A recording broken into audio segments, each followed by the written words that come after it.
Rated M for mature.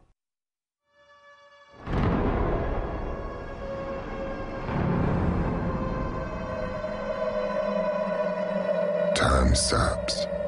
I sleep for hours, days, weeks, and when I finally awake, I'm still a creature of the dark. Riddick's always been tightly connected to Starbreeze. We had done a few games before that, but Riddick came out and lifted Starbreeze from being a pretty unknown developer to being a world-known developer. So we feel very tightly connected to this brand and franchise. It fits our mood, fits our style of gameplay. We want to make games that the player feels like I'm actually part of this. Fishback made a pretty big impact because it was a strong character and it was a sci-fi movie that was kind of a bit different. It wasn't that high sci-fi. It was a little bit more gritty and low tech. But it's really down to earth. Everything looks like it has been in use for a long time and that it can take a lot of punishment. It's very hardcore. Dealing with that, my approval. Riddick is a lone wolf. He's doing his own thing. You don't know why.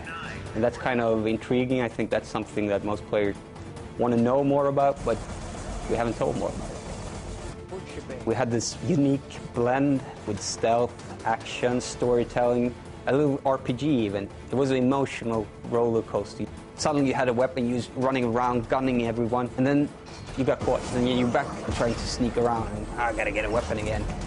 People really liked it, and word of mouth spread, and a lot of people have played it, but it's not backwards compatible on the 360. And we had this opportunity to release it again, maybe, higher resolution, add a few textures, and address all of these niggling issues. Not only because our hardware is better, we can add a lot more geometry. We also learned a lot of things over the years that we can apply now. It feels like going back to something that was in a very good shape and adding extra love. So we've gone through all levels, redetailed them, made them look better. So for players that hasn't played Butcher Bay, it's a game that looks 2009. And for the players that had played Butcher Bay back in the day, it's going to be worth a revisit because we have done a lot there.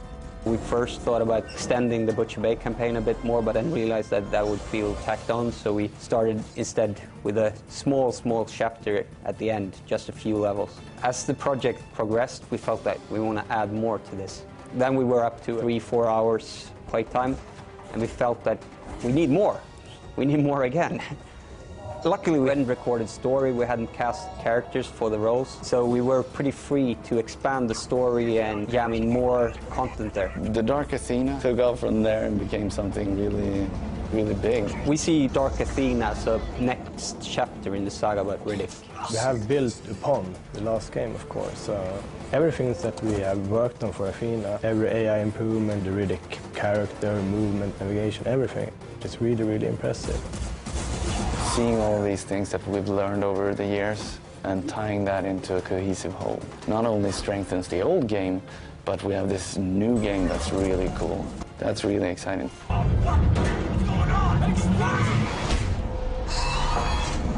You afraid? I'm not.